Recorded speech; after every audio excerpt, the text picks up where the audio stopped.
ಆಡಿನ ಹಾಲು ಕುಡಿಯುವುದರಿಂದ ದೇಹದ ಯಾವ ಭಾಗ ಬಲಿಷ್ಠಗೊಳ್ಳುತ್ತದೆ? ನಿಮ್ಮ ಆಪ್ಷನ್ಸ್: ಎ. ಮೂತ್ರಪಿಂಡಗಳು, ಬಿ. ಶ್ವಾಸಕೋಶ, ಸಿ.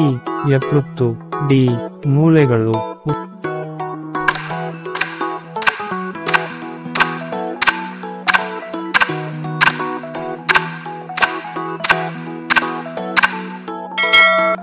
ಉತ್ತರ ಡಿ. ಮೂಳೆಗಳು. ನಿಂತುಕೊಂಡು ಆಹಾರ ಸೇವನೆಯಿಂದ ಉಂಟಾಗುವ ರೋಗ ಯಾವುದು? ನಿಮ್ಮ ಆಪ್ಷನ್ಸ್: ಎ. ಕಣ್ಣು ಪೂರೆ, ಬಿ. Acidity, C. ತಲೆನೋವು, ಡಿ. ವಾಂತಿ. ಉತ್ತರ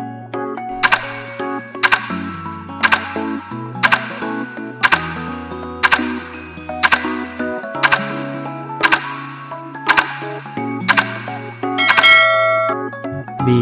ಅಸಿಡಿಟಿ.